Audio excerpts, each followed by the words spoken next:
¿Qué tal? Un gusto saludarles. De nueva cuenta estamos aquí en su podcast, La Nueva Prudencia. Y bueno, hoy platicaremos de un tema muy interesante y tenemos una invitada muy especial. Pero antes de darle el uso de la voz para que ella se pueda presentar y la puedan conocer un poquito más, recordarles que de manera digital estamos presentes en diversas plataformas de redes sociales, en Spotify para quienes quieran escuchar solamente en audio y también en YouTube para que quienes quieran tener la experiencia no solamente en audio sino también en video.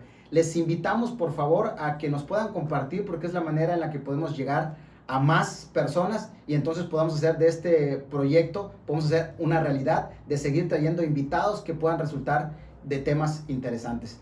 Sin más, entonces me permito darle la bienvenida a Claudia y que te puedan conocer, maestra, y que puedan saber un poquito más a quién nos acompaña el día de hoy. Bueno, pues muchas gracias por la invitación. Mi nombre es Claudia Yadira Martín Castillo. Soy maestra en Derecho Constitucional y Amparo. Concluimos recientemente también un doctorado en Derecho Laboral. Soy presidenta de la Academia Mexicana de Derecho Procesal del Trabajo, capítulo Campeche. Y actualmente soy titular del Juzgado Laboral del Poder Judicial del Estado, sede Campeche.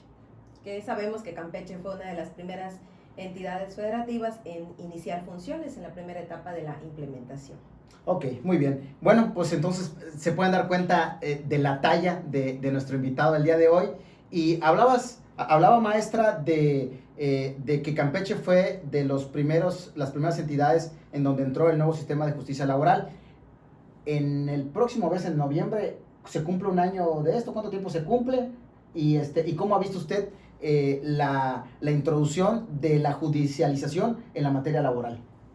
Este año, 18 de noviembre de 2024, ya cumplimos cuatro años de la implementación. Ha sido un cambio, desde mi punto de vista, muy positivo, porque por las nuevas responsabilidades que trae hacia los juzgadores, por la nueva visión del derecho procesal del trabajo, ya el derecho laboral en sí mismo proteccionista ahora ya puede interpretarse o armonizarse con los derechos humanos, con la perspectiva de género. Ya es una visión más real, incluso ya con el principio de realidad sobre los elementos formales que lo contradicen, permite que se pueda impartir una justicia más plena y eficaz, porque eliminamos formalismos procesales para dar privilegio y peso a la verdad. Ok, muy bien.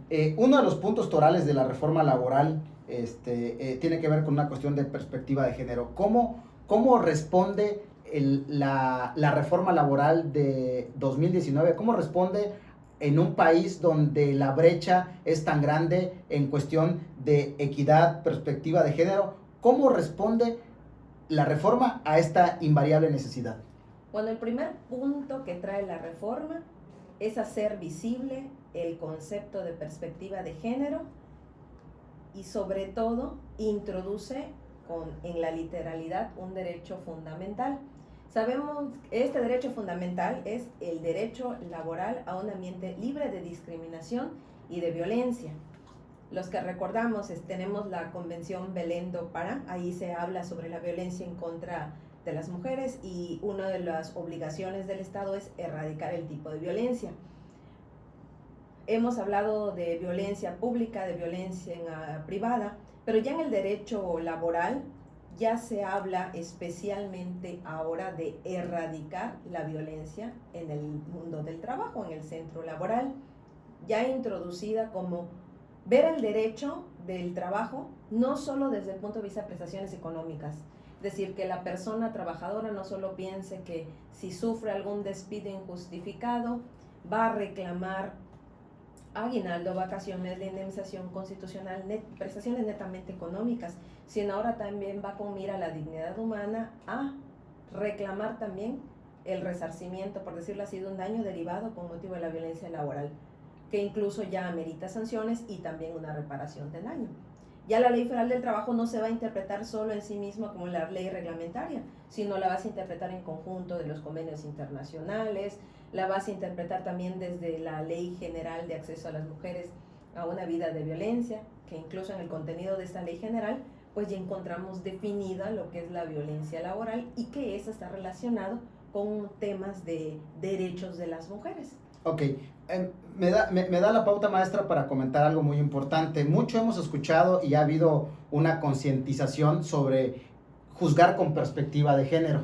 Me parece que lo que el legislador hizo, una de las cosas que hizo en la reforma de 2019 es empoderar a los juzgadores para que a través de medidas cautelares, a través de providencias cautelares, a través de medidas de restricción o de protección, se pudiese tutelar y cuidar para no revictimizar a una mujer que tal vez por su condición hablemos de una mujer embarazada, no pueda tener las prestaciones que de ley le corresponden. En sus propias palabras para nuestra audiencia, ¿qué significa resolver bajo la perspectiva de género? Bueno, el primero indica que el juez tiene la obligación de identificar el tipo de discriminación o tipo de violencia que fue ejercida en la persona trabajadora. Al identificarse esa situación de vulnerabilidad, entonces tiene que equilibrarse la balanza, por decirlo así. Okay. Y voy a dar un ejemplo para que pueda haber una mejor comprensión. Tenemos casos de mujeres trabajadoras que han sido despedidas. Y parte de ese despido es porque se encuentran en estado de gravidez o bien se encuentran en estado de lactancia. Si lo vemos desde el punto de vista estrictamente procesal, ahí tenemos un despido injustificado, la acción de reinstalación, pero ahora desde la metodología para juzgar con perspectiva de género, se identifica que la condición de maternidad, o sea, ya hay estudios de mujeres, estudios de género que señalan que hay un alto índice de discriminación por su condición de maternidad, que entonces esta condición de maternidad ya se considera una causa de vulnerabilidad, entonces se convierte en un despido discriminatorio por razón de género, y que con base a la jurisprudencia 22/2016, que es de la metodología para juzgar con perspectiva de género, implica ya la obligación del juez de realizar cualquier tipo de diligencia que permita visibilizar o identificar la violencia ejercida para emitir la determinación. Seguimos en este caso despido discriminatorio. Si se identifica en el juicio que verdaderamente fue despedida con motivo de su estado de maternidad y que hubiese una renuncia de por medio, en sí misma la renuncia ya es insuficiente para demostrar el despido. Ok, no será suficiente ese medio probatorio, sino que además tendrá que haber otros argumentos, porque será poco creíble que una mujer en una situación donde va a requerir la atención médica y además la atención de lactancia vaya a renunciar a su trabajo. Es evidente, es más que obvio que nadie en su sano juicio renunciará a un derecho que le dará esta protección, no solamente del subsidio al salario, sino que también de la atención ginecológica y obstetra, ¿no? Entonces, lo que hace la ley es proteger. No será suficiente con que me muestres una renuncia, sino que además tienes que traerme algunos otros elementos, y bajo la perspectiva de realidad, aún con estos elementos, la autoridad tendrá la posibilidad de ver si realmente esa es la verdad o solamente fue una instrumentación sistemática para vulnerar el derecho de una mujer. Así es. Ok, ahora yo tengo una pregunta muy interesante y es, creo que todos nos la esperamos, en el caso de, hablamos de los derechos laborales, usted desde la posición en la que está para salvaguardar estos derechos. ¿Qué implicaciones tiene que quien le toca hacer esta labor sea una mujer? Hablando ya de la experiencia propia. Bueno, desde la experiencia propia, es un compromiso de imparcialidad, porque el juez, aun cuando sea una mujer implicada en el proceso, tenemos que mantener el principio de imparcialidad y el principio de objetividad en analizar.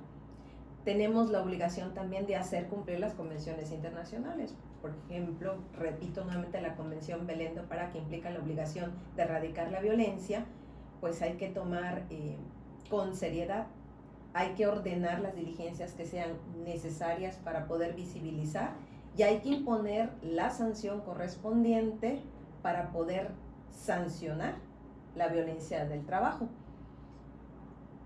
También es un reto, sobre todo como mujer que he enfrentado, y bueno, y lo comparto, ¿no?, que también como juzgadora al momento de estar en audiencias también he sufrido violencia. Okay. Entonces, las mujeres nos encontramos aún, digamos, en proceso de poder, de poder avanzar en el respeto de nuestros derechos. Actualmente ya no solo la cuestión por razón de género en las mujeres es factor de vulnerabilidad.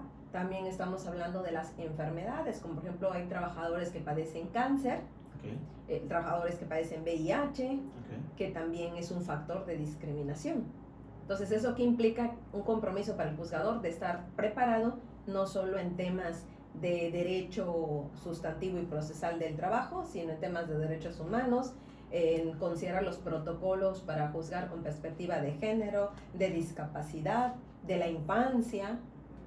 O sea, hay todo un catálogo que el juzgador no solamente deberá ser un perito en materia laboral, sino que además tiene que allegarse de aquellas materias que son conexas a ella. Y ahorita vamos a hablar un poquito acerca sobre la preparación técnica que deben de tener aquellos compañeros, colaboradores, amigos que quieran dedicarse a esta materia. Pero yo tengo dos preguntas, resultado de lo que tú comentabas.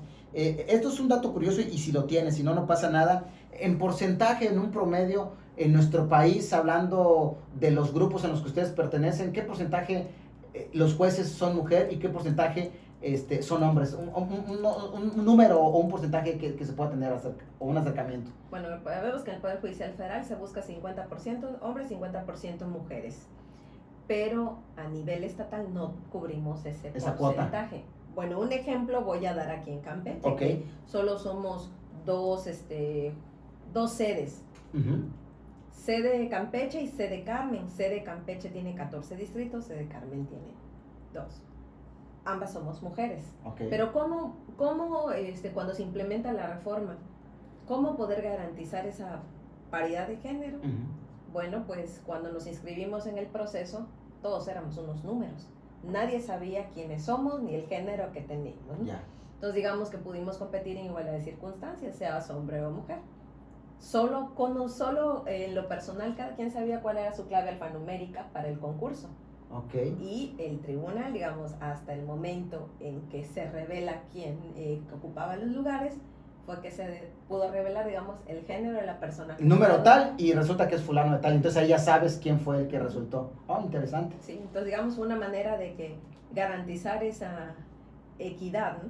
Y que pudimos competir en igualdad de circunstancias. Hombres como mujeres, hubieron buenos abogados capacitados compitiendo, ¿no? Para el puesto. Ok, muy bien. Y a la otra pregunta, tú me decías, bueno, aún estando desde la posición de ser el juez y quien procura y gestiona justicia en materia laboral, también he sufrido de violencia.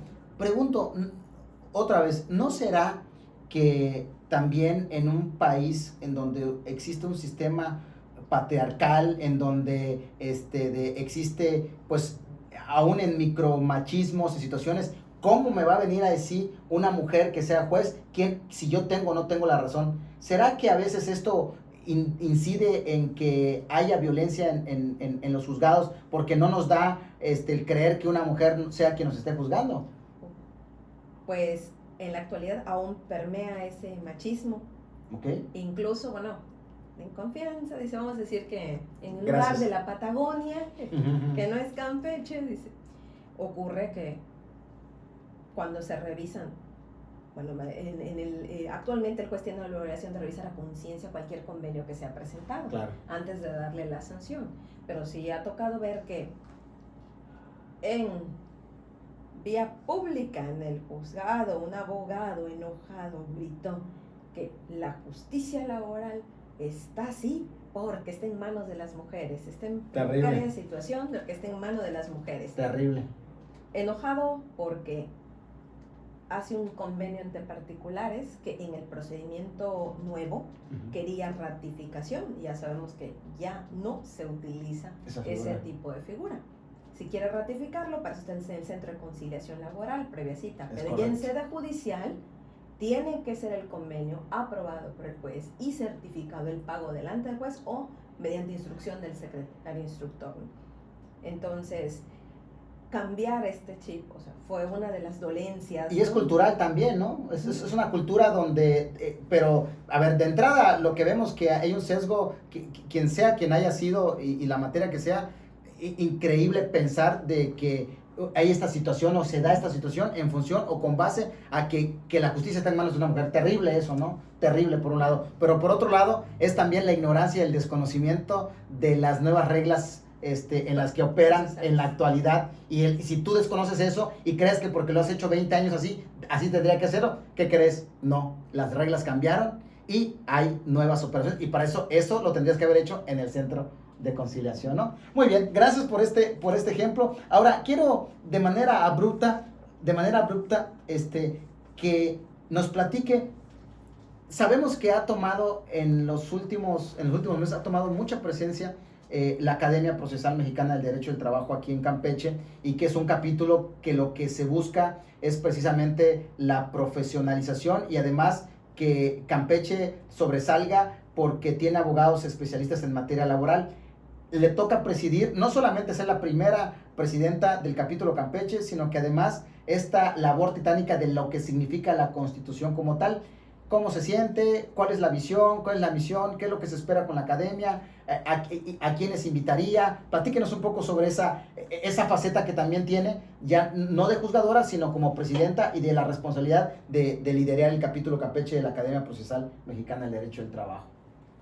Bueno, primero que nada, la academia podemos decir que es un grupo selecto, ¿no? Que se crea a nivel nacional. Oiga, pero cuando dice usted selecto, luego podría parecer de que, híjole, está muy cerrado, no puede entrar cualquiera. ¿A qué se refiere con selecto? Me refiero a selecto al cumplimiento, digamos, de normas curriculares. El requisito que la propia, ¿eso lo pone la presidenta, lo pone Campeche? No, okay. Están establecidos en los estatutos a nivel nacional, porque la academia, el capítulo Campeche es una sección de una asociación a nivel nacional que tiene como objetivo pues fines académicos de investigación exclusivamente del derecho del trabajo.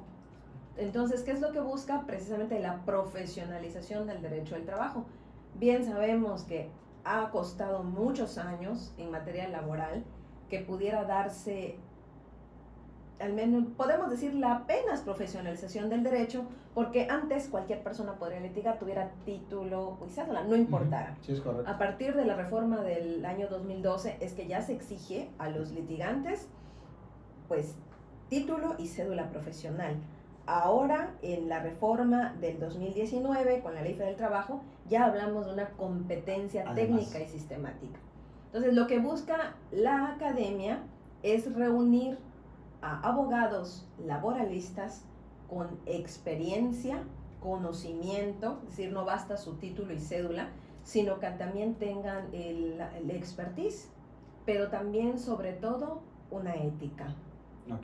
Ok, entonces, a ver, yo traigo aquí mi currículum y se ve que traigo 20,000 constancias, pero en el ejercicio de la profesión nos damos cuenta que no representas un código de ética para formar parte de, que esto oral o es importante. Es muy importante. Ok. Porque parte de los objetivos, ¿no? Que son las buenas prácticas en el derecho del trabajo, incluso parte de los objetivos de la reforma, era erradicar malas prácticas. Y sobre todo se busca, ¿no? Que todos tengamos el amor al derecho del trabajo. Okay. ¿Qué significa? Ser un abogado comprometido. No importa, digamos, si me toca atender patrones, trabajadores, o en mi caso, ¿no? Desde la impartición de la justicia, sino ampliar nuestros conocimientos en el derecho del trabajo, coadyuvar, ¿por qué no?, a universidades. Por ejemplo, ahorita actualmente tenemos el curso con la Subsecretaría del Trabajo, que nos ha pedido que se impartiera un curso de capacitación a la Procuraduría Estatal de la Defensa del Trabajo para mejora, ¿no?, de los defensores de oficio en favor de los trabajadores, como garantía del Estado en la defensa, ¿no? ¿Con qué afán? De que poco a poco en el estado de Campeche se debe conocer que existen abogados con conocimientos técnicos, es decir, de alta competencia técnica en el derecho del trabajo, y que a su vez esto pueda, digamos, a colocar en una mejor posición el nivel laboral que se tiene en Campeche. tristemente, me duele decirlo, ¿no? Que considerasen a los campechanos como unas personas un poco perezosas en la capacitación. Sí, y muchas veces las grandes empresas prefieren ir a Mérida, contratar abogados en Mérida y no contratarlos en Campeche por lo mismo que estamos diciendo. Y lo que se tiene que buscar es precisamente elevar el nivel de compromiso, de capacitación, para que entonces vean a Campeche como que también hay firmas, hay abogados que pueden atender una necesidad, ya sea tanto de un trabajador como de un grupo empresarial, ¿no? Efectivamente, y aquí en Campeche hay buenos abogados. Y el inicio de este capítulo fue que se hizo una convocatoria para iniciar a ciertos abogados, se envió el currículum a la sección del Comité de Ética de la Academia Nacional y puedo decir que esperamos un año casi la autorización. Para que ellos palomen y vean quién sí, vean quién no. ¿Quiénes son los que forman parte? Que seguramente stalkearon a ver qué hacían, qué no hacían porque al final del día es un gremio prestigioso y que hay que cuidar mucho ese prestigio, ¿no? Claro, por ejemplo, conocerán ustedes, ¿no?, al que preside la Academia Nacional, el doctor Gilberto Chávez Orozco, el doctor Arturo Martínez y González, que es el coordinador de los capítulos. Encontramos también como miembros de academia al doctor Rafael Tenazú. Tenemos también a la doctora Rogelia Gómez Vargas, o sea que estamos hablando de abogados laboralistas de un alto la pura crema innata de lo laboral en nuestro país, ¿no? Ahora, maestra, esto con la finalidad de elevar el nivel de competitividad. Sin embargo, es importante centrarnos solamente en minutos para hablar sobre la competencia técnica. ¿Qué es la competencia técnica? ¿Por qué es tan importante y se acuñó en esta reforma de 2019? ¿Y hasta dónde están, en el caso de los operadores, facultados para identificar cuando hay una deficiencia en la capacidad técnica y entonces puedan, para salvaguardar los derechos de los trabajadores, sustituirlos y llamar a otros que tengan los conocimientos técnicos para poder defender y haya un equilibrio procesal y no se vulneren derechos de audiencia y de ser oídos y defendidos en juicio? Bueno, para comenzar, ahora la competencia técnica está relacionado con el derecho fundamental de la debida representación. Okay. Con la reforma de mayo de 2019 se introduce el artículo 685 bis, que establece que cuando sea advierta y manifiesta la incompetencia técnica de los abogados, el juez tendrá que dar vista a la parte actora y solicitar la intervención, sea la Procuraduría de la Defensa del Trabajo o la Defensoría Pública.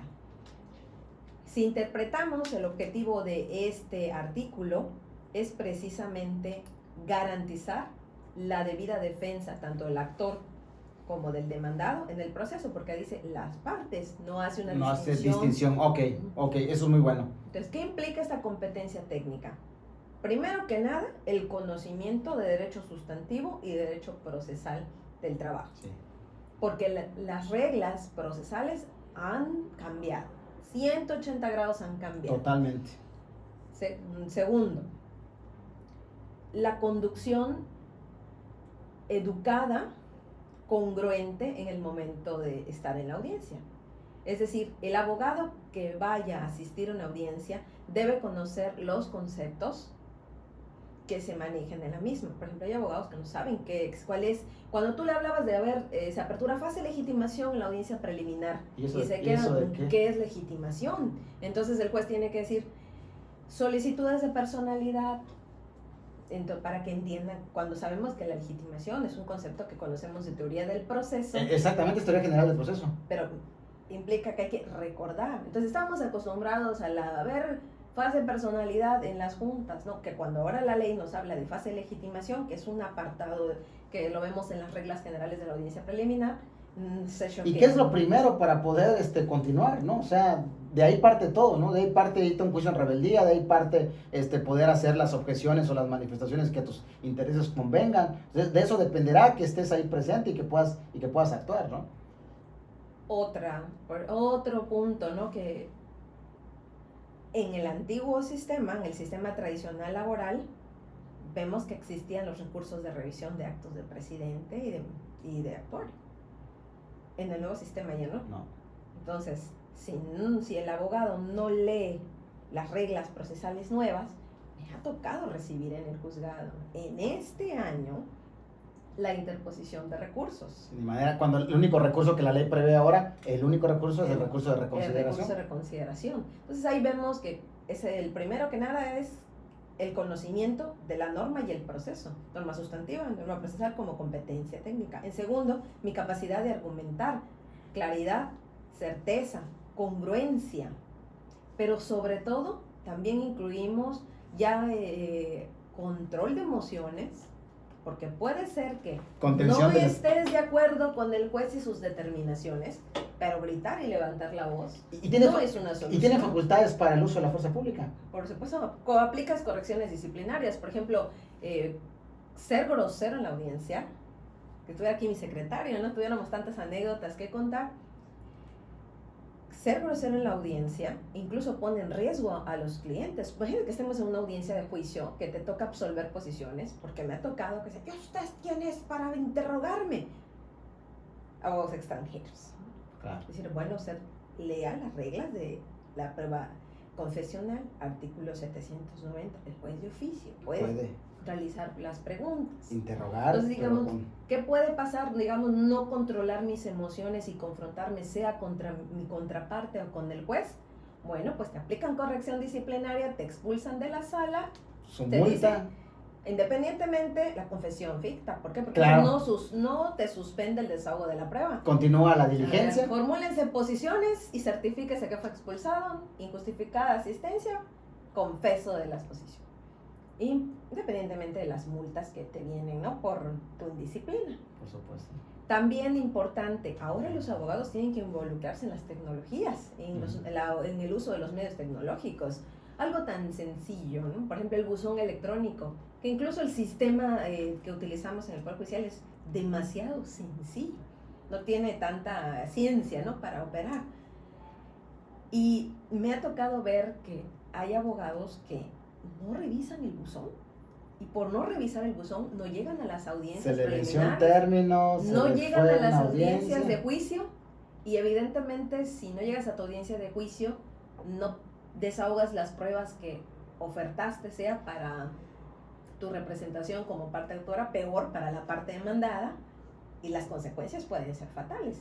Y quizás no porque no tenga ese conocimiento técnico del derecho sustantivo, del derecho procesal, sino simplemente porque no se involucró en el uso de los medios tecnológicos, no revisó el buzón, y las notificaciones hechas en el buzón surten efectos. Y son términos fatales. Y son términos fatales. ¿Qué comentario le merece entonces a 4 años de la implementación de la reforma laboral? ¿En dónde estamos parados? ¿Ha sido bueno el avance? ¿Hay una brecha por mejorar? ¿Vamos bien? Hay que tenerle paciencia porque es una reforma, porque además es una reforma que no fue estática, ha sido una reforma muy dinámica, porque si bien la parte procesal fue la que cambió en este giro que usted mencionaba, la realidad es que desde 2019 se han estado dando una serie concatenada de reformas a la propia Ley Federal de Trabajo en la parte sustantiva, en donde también va cambiando la dinámica. Hablamos de la reforma de la subcontratación, a las vacaciones, teletrabajo, home office, trabajadores del hogar. O sea, ha sido no una reforma estática, una reforma dinámica, y todo parece indicar que la inercia sigue. Entonces, ¿qué comentario usted le merece de que vamos bien, nos falta todavía una brecha ¿dónde estamos parados con respecto a la reforma laboral a 4 años de su implementación? Creo que estamos empezando en la construcción de un nuevo derecho procesal del trabajo. Ha traído cambios positivos. Sin embargo, pues también existen, por ejemplo, obstáculos que vencer, y uno de esos obstáculos siempre es la cuestión presupuestal. Okay. Porque existe una brecha digital entre tribunales de competencia estatal, los tribunales laborales estatales, quienes no contamos con un presupuesto como el que tiene el Poder Judicial Federal, ¿no? Yeah. Entonces, digamos, entre tribunales locales tenemos brechas digitales, porque no todos iniciaron operando un sistema. Afortunadamente en nuestro estado, desde que comenzamos, sí se pudo crear lo que es el SIGELAP, el buzón electrónico, que nos ha permitido ir a avanzar. Entonces, es un derecho en construcción.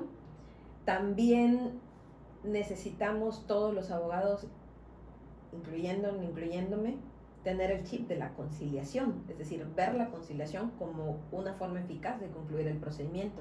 Aún tenemos que arrancar esa ideología o ese pensamiento de que el juicio laboral veo cuánto más le puedo exprimir. No.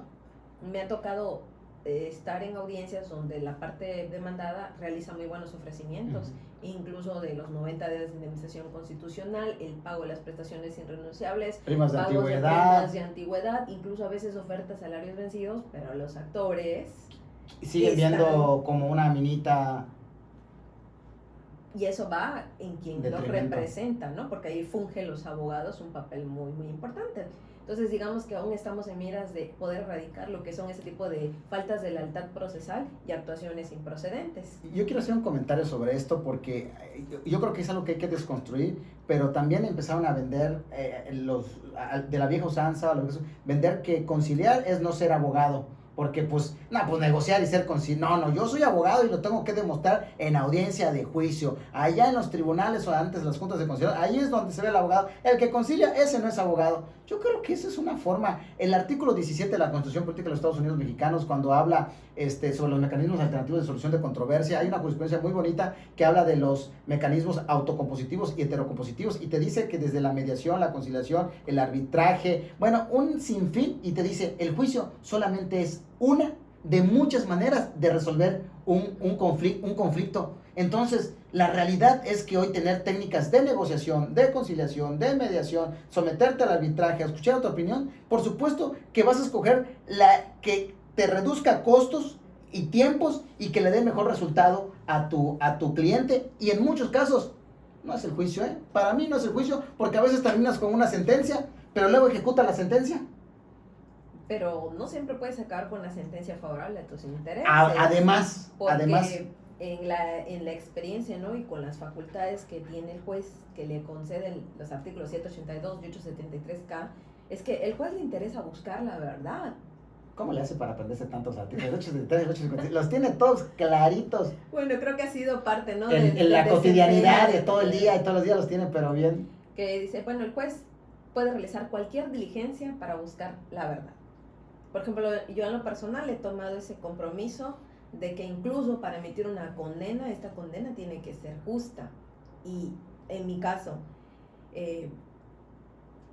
si como litigante criticaba que se emitieran sentencias con salarios irrazonables, inverosímiles, que deberían de haberse realizado cualquier diligencia, búsqueda de información, requerimientos de estado de cuenta para buscar la verdad, ahora que estoy sentada en el puesto, tengo que cumplir ese compromiso personal de buscar la verdad y emitir una sentencia justa. No me importa si es rebeldía o no, porque eso es lo que buscamos, una justicia y una equidad, la veracidad. Bueno, yo hice, el artículo que yo más disfruté leer en las reformas, el 48 bis, el que habla de creo que es la fracción tercera, el inciso D, que habla de hechos notoriamente improcedentes, y hace referencia a la antigüedad, al salario y a la jornada, que son 3 rubros donde yo entré a trabajar antes de la edad de piedra, ganaba 1,000 millones de pesos, y yo trabajo 48 horas al día. O sea, es notoriamente improcedente, inclusive ya hay criterios de los altos tribunales sobre la inverosimibilidad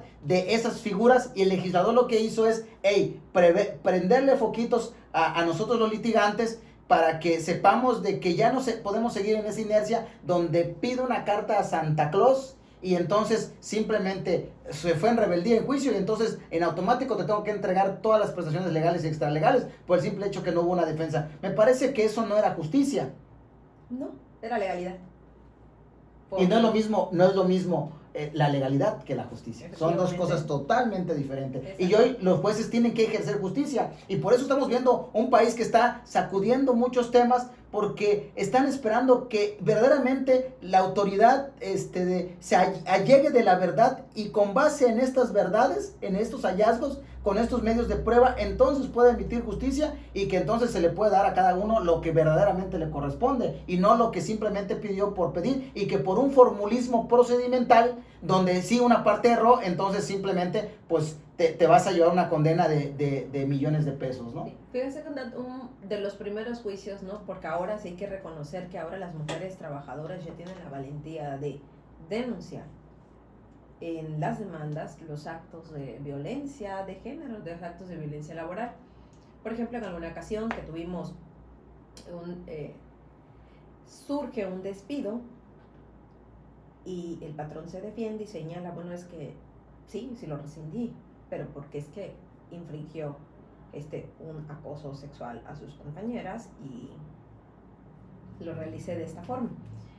Entonces, digamos, como diligencia mejor proveer, a ver, exhíbeme el protocolo que te marca el artículo 132, creo que es la fracción 31. No lo exhibió. Bueno, exhíbeme cuáles fueron esas actas.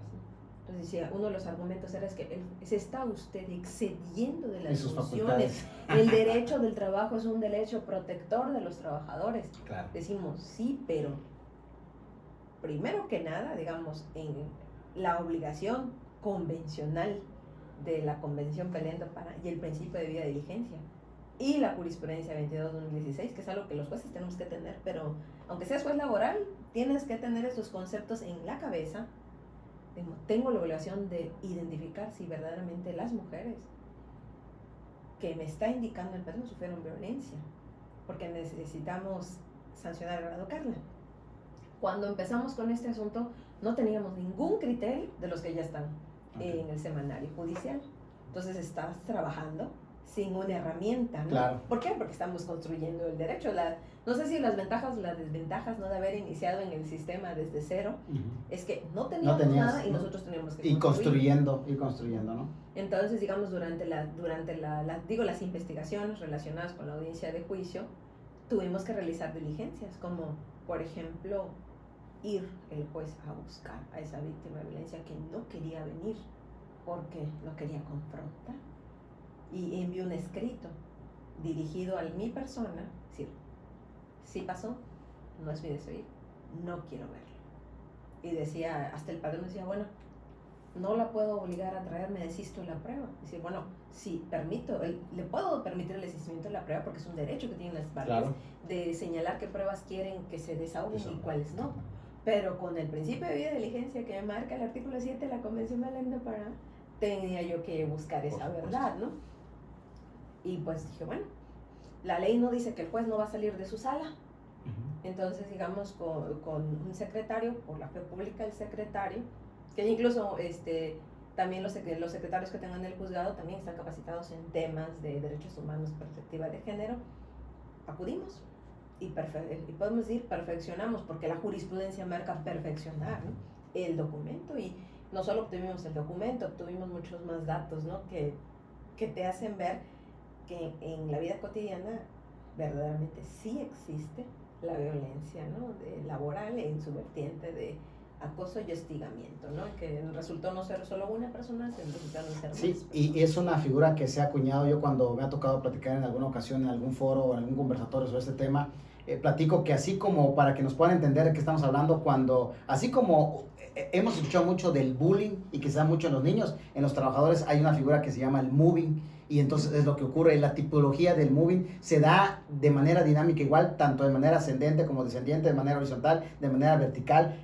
compañeros contra compañeros, jefes contra trabajos, pero también yo he dicho que también pasa de trabajadores a sus superiores, por supuesto que también ocurre. Entonces el moving, desafortunadamente, una cultura como la que estamos en nuestro país, donde hay mucho que hacer, me parece que en la legislatura se ha hecho la parte, ahora toca ejecutarla. Me parece que el moving es un pequeño cancercito que hay en las organizaciones que hay que quitarla, como el bullying hay que quitarlo de las escuelas, hay que quitarlo de las instituciones. Bueno, hemos abordado algunos temas, me parece que podemos estar aquí horas y horas platicando. Creo que hemos tenido muy buen acercamiento sobre la perspectiva de género, sobre la discriminación, sobre la debida representación, cómo la academia está jugando un papel toral e importante en nuestro estado, en nuestra entidad, en nuestra ciudad, para poder ayudar a los gremios. Invitarles a las universidades, a instituciones, asociaciones, que busquen a la academia, porque la academia para eso está, precisamente para ayudar, para poder desde su trinchera poder ayudar a que podamos estar todos juntos como gremio, poder estar preparados y entonces tener una mejor defensa para nuestros clientes. Maestra, un placer poder tener esta plática con usted. Despídanos compartiéndonos ¿Qué podemos esperar con la academia? ¿Qué podemos esperar con la justicia, con las mujeres en este país para lo que se viene? Últimos comentarios que nos quiera compartir. Bueno, ¿qué podemos esperar? Bueno, que mientras la reforma laboral siga vigente y siga en construcción, creo que iremos erradicando la violencia de género en materia laboral en las mujeres. Ok. Como parte, me da gusto, ¿no? En lo personal, digamos, como abogada y laboralista, que varios de los criterios que tomamos cuando inicia el sistema, poco a poco se vieron plasmados en jurisprudencias, en tesis aisladas, que prácticamente nos iban diciendo que vamos... Que por ahí era el camino. Que por ahí es el camino. Entonces creo que el derecho al trabajo verdaderamente ha tomado el sentido proteccionista de los trabajadores. Y ya no hablamos solo del trabajador que demanda, sino el trabajador que se ve afectado en sus derechos con motivo, por ejemplo, como en el caso de los temas de violencia contra las mujeres, que ahora la norma te marca, si hay violencia de género ejercida en contra de las mujeres hay que erradicarlo, independientemente si sea o no parte de la relación procesal, es decir, del juicio. Con la academia, ¿qué esperamos? Pues la profesionalización del derecho laboral en el estado de Campeche. Porque justamente la academia y todos los que forman parte de ella realizan aportes, sobre todo de conocimiento y compromiso, para poder llevar a cabo las capacitaciones, las reuniones, las conferencias. Son abogados muy generosos porque brindan conocimiento. Y el conocimiento y la experiencia, la verdad es que no puede comprarse. Entonces tenemos gente comprometida, con miras a que pues Campeche en algún momento sea posicionado como de los estados con un buen nivel de los abogados litigantes y por qué no también de los juzgadores, ¿no? Que en mi caso hasta ahora en conocimientos de temas de derecho laboral, y ya que se vaya desterrando ese pensamiento, ese estigma que nos trae a los abogados campechanos de que somos muy dejados y perezosos en la capacitación. Hay que quitar ese pensamiento. Entonces, digamos que en Campeche hay buenos abogados laboralistas, la academia los ha concentrado, con miras también de ir ampliando, ¿no? De admitir nuevos miembros, pero con las exigencias que les he compartido. Experiencia académica, experiencia en mínimo de 5 años en temas de litigio, o salvo que exista alguna dispensa que autorice el comité de ética, para que en el aniversario, que pretendemos realizar un evento, una conferencia, un seminario en el mes de enero del año 2025, podamos celebrar nuestro primer aniversario y admitir a nuevos socios y con nuevos planes académicos para la academia.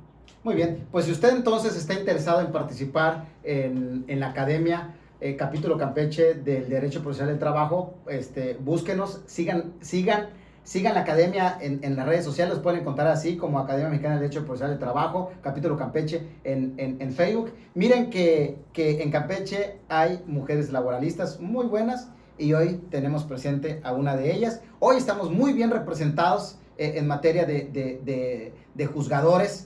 Y lo sé porque también ha llevado eco hacia otros estados e invitaciones que ha recibido la maestra Claudia para que también pueda impartir sus puntos de vista o comentarios desde su posición como juzgadora, pero también con las limitaciones que la propia designación del puesto que tiene se lo permite. Gracias por escucharnos, ha sido un capítulo muy especial, yo lo he disfrutado bastante, esperamos que ustedes también lo puedan disfrutar. Recuerden seguirnos, compartir este capítulo, esta cápsula, esta entrevista, y los esperamos la próxima semana con una persona más y con un capítulo nuevo. Hasta luego.